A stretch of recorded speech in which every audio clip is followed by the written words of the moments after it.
আজ জানাবো পশ্চিমবঙ্গ দেশ এবং বিদেশের বাছাই করা গুরুত্বপূর্ণ 40টি তাজা সংবাদ। আপনি যদি আমাদের চ্যানেলে নতুন হয়ে থাকেন তাহলে অবশ্যই সাবস্ক্রাইব করে রাখুন, কারণ প্রতিদিন সেরা ও গুরুত্বপূর্ণ সংবাদ আপনার হাতের মুঠোয় পৌঁছে দিতে সব সময় প্রস্তুত আছে। এবার জনগণনায় দিতে হবে 40টি উত্তর। কোন নতুন 7টি প্রশ্ন যোগ করল কেন্দ্র, জানুন এক নজরে। স্মার্ট মিটার বসতেই মাথায় হাত, সামান্য আলো পাখাতেই বিদ্যুৎ বিল আকাশ ছোঁয়া।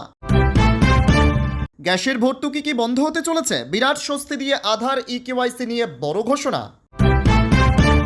মাঝরাতে সার্কিট হাউস ছাড়ার চরম নির্দেশ, জেলা প্রশাসনের বিরুদ্ধে সরাসরি স্পিকার ওম বিড়লাকে চিঠি মহুয়া মৈত্রের। 50 বছরের দুঃশাসনের অধ্যায় শেষ, পালাবদলের পর স্বাধীনতা দিবসে দিলীপের বিস্ফোরক দাবি। আধার কার্ড থাকলেই কেল্লা ফতে, রাজ্য জুড়ে শুরু স্বাস্থ্য সুরক্ষার মেগা প্রকল্প। কোন পরিবারগুলি পাবেন সুবিধা? মহিলাদের জন্য শর্ত শিথিল, বিধবা ভাতার 1500 পেলেও কি মিলবে অন্নপূর্ণা যোজনা? নতুন নিম্নচাপ অঞ্চল ঘনাচ্ছে সাগরে, দক্ষিণে লাল সতর্কতা। কলকাতায় কবে ভারী বৃষ্টি? রইল 4 দিনের পূর্বাভাস।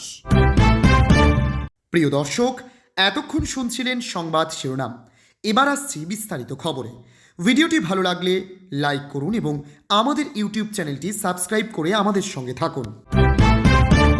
এবার জনগণনায় দিতে হবে 40টি উত্তর। কোন নতুন 7টি প্রশ্ন যোগ করল কেন্দ্র, জানুন এক নজরে। পশ্চিমবঙ্গে ইতিমধ্যেই শুরু হয়ে গিয়েছে জনগণনার প্রক্রিয়া। ঘরে বসে সেলফ এনুমারেশনের সময়সীমা শেষ হওয়ার পর এবার সরাসরি বাড়ি বাড়ি গিয়ে সেন্সাসের কাজ শুরু করবেন সরকারি কর্মীরা।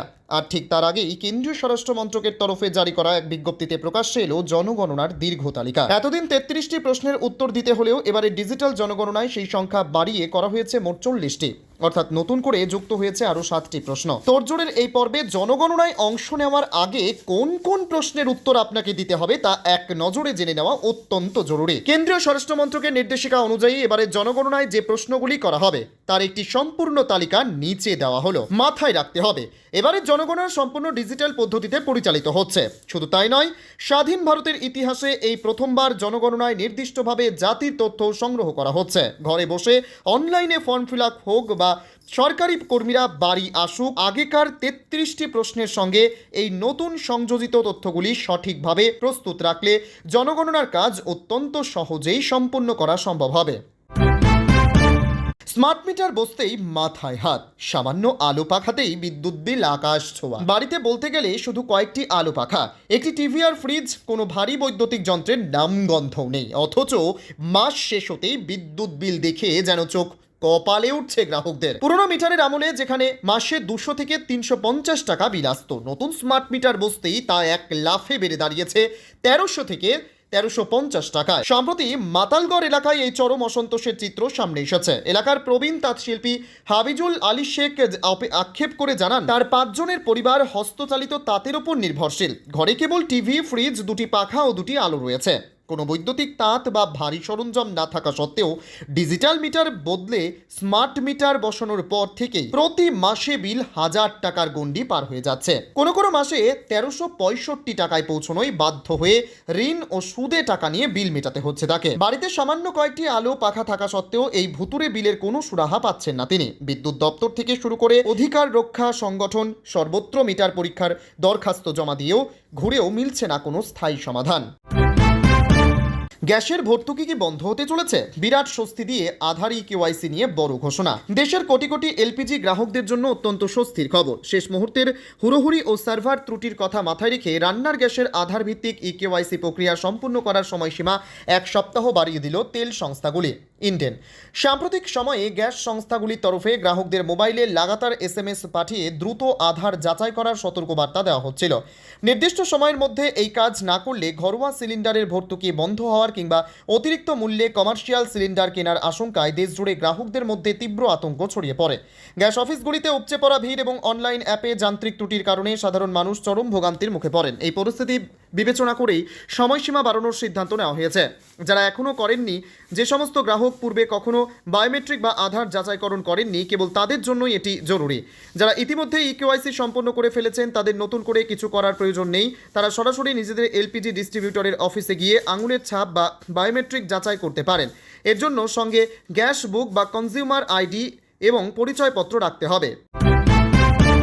মাঝরাতে সার্কিট হাউস ছাড়ার চরম নির্দেশ, জেলা প্রশাসনের বিরুদ্ধে সরাসরি স্পিকার ওম বিড়লাকে চিঠি মহুয়া মৈত্রের। সংসদের চালিত লোকসভার অধিবেশন শেষ করে সবেমাত্র নিজের রাজ্য তথা নিজ কেন্দ্র কৃষ্ণনগরে ফিরেছিলেন সর্বভারতীয় তৃণমূল কংগ্রেসের হেভিওয়েট সাংসদ মহুয়া মৈত্র, কিন্তু রাজ্যে পা রেখে একেবারে অপ্রত্যাশিত এক জটিল পরিস্থিতির মুখে পড়তে হলো তাকে। শুক্রবার রাতে তার কাছে জেলা প্রশাসনের তরফ থেকে আকস্মিক একটি ফোন আসে, যেখানে তাকে অবিলম্বে সার্কিট হাউস খালি করে চলে যাওয়ার নির্দেশ দেওয়া হয়।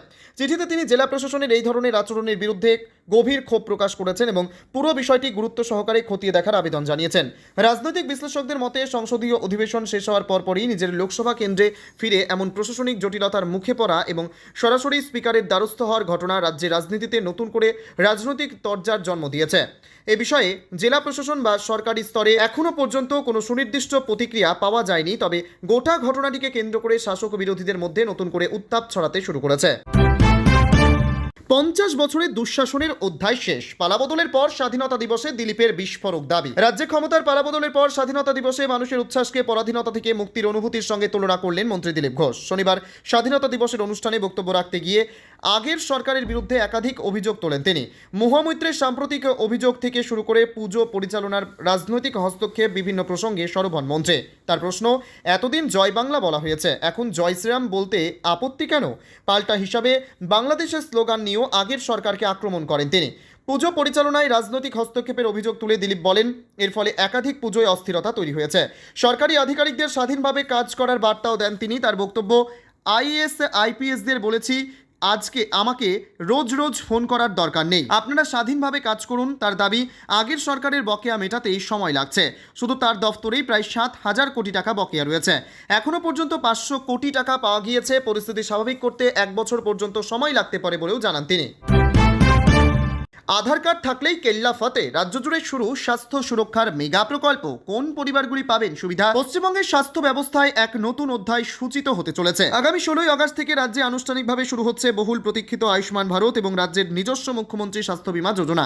শুক্রবার স্বাস্থ্য ভবনে আয়োজিত এক যৌথ সাংবাদিক বৈঠকে এই ঘোষণা করেন রাজ্যের স্বাস্থ্যমন্ত্রী শারদত্ত মুখোপাধ্যায়। তার সঙ্গে উপস্থিত ছিলেন স্বাস্থ্য প্রতিমন্ত্রী সুমনা সরকার এবং স্বাস্থ্য দপ্তরের উচ্চপদস্থ কর্মকর্তারা। দীর্ঘ প্রতীক্ষার পর রাজ্যের প্রায় 6 কোটি মানুষ এবার বিশ্বমানের স্বাস্থ্য সুরক্ষার আওতায় আসতে চলেছেন। আয়ুষ্মান ভারত কি কি সুবিধা পাবেন? স্বাস্থ্যমন্ত্রী জানিয়েছেন, এই প্রকল্পের আওতায় প্রতিটি পরিবার বছরে 5 লক্ষ টাকা পর্যন্ত সম্পূর্ণ ক্যাশলেস চিকিৎসার সুবিধা পাবেন। এই সুবিধার অন্যতম প্রধান বৈশিষ্ট্য হল পরিবারের সদস্য সংখ্যার কোনো ঊর্ধ্বসীমা নেই। এছাড়া কেউ আগে থেকেই কোনো জটিল রোগে আক্রান্ত থাকলে ভর্তির প্রথম দিন থেকে সেই চিকিৎসার খরচ বহন করা হবে। সবচেয়ে বড় স্বস্তি হলো কার্ড নিয়ে ছোটাছুটি করার ঝামেলা থাকছে না। হাসপাতালে গিয়ে শুধু আধার কার্ড দেখালেই ডিজিটাল ভেরিফিকেশনের মাধ্যমে তৎক্ষণাৎ সুবিধা মিলবে। এছাড়া এই প্রকল্পের মাধ্যমে পরিযায়ী শ্রমিক বা ভ্রমণে থাকা রাজ্যের নাগরিকরা ভারতের যে কোনো প্রান্তের প্রায় 40,000-এরও বেশি অনুমোদিত হাসপাতালে চিকিৎসা করাতে পারবেন। এতে বার্ষিক 5 লক্ষ টাকার ক্যাশলেস চিকিৎসার সুযোগ থাকবে। ফলে রাজ্যের কোনো নাগরিকই স্বাস্থ্য সুরক্ষার বাইরে থাকবেন না। মহিলাদের জন্য শর্ত শিথিল, বিধবা ভাতার 1500 পেলেও কি মিলবে অন্নপূর্ণা যোজনা? বিজেপি সরকারের অন্নপূর্ণা যোজনা নিয়ে নতুন নিয়ম ঘোষণা করা হয়েছে, যা নিয়ে সাধারণ মানুষের মধ্যে প্রশ্ন উঠেছে। বিশেষত বিধবা ভাতা প্রাপক মহিলারা এই প্রকল্পের সুবিধা পাবেন কিনা সেই বিষয়ে স্পষ্ট নির্দেশিকা দেওয়া হয়েছে। রাজ্যে আর্থিকভাবে পিছিয়ে পড়া মহিলাদের জন্য এই ভাতা চালু করেছে বিজেপি। আপাতত 2টি কিস্তি দেওয়া হয়েছে, এবার 3য় কিস্তির পালা। সদ্য এই প্রকল্পের বেশ কিছু নিয়ম শিথিল করেছে রাজ্য সরকার। মুখ্যমন্ত্রী এ নিয়ে বিশেষ ঘোষণাও করেন। তারপর নানান প্রশ্ন উঠেছে অন্নপূর্ণা যোজনা নিয়ে। কারা এই ভাতার জন্য আবেদন করতে পারেন, এই নিয়ে উঠেছে প্রশ্ন। বর্তমানে যে প্রশ্ন সকলের মনে ঘোরাফেরা করছে তা হলো, বিধবা ভাতার 1500 পেলেও কি মিলবে অন্নপূর্ণা যোজনা? তেমনই জানা গিয়েছে, পরিবারের কেউ কেন্দ্রীয় বা রাজ্য সরকারের পোষিত পুরসভা ও পঞ্চায়েত সরকারি সাহায্যপ্রাপ্ত শিক্ষা প্রতিষ্ঠানের কর্মরত বা স্থায়ী সরকারি চাকরিজীবী বলে এই অন্নপূর্ণা যোজনার সুবিধা পাওয়া যাবে না।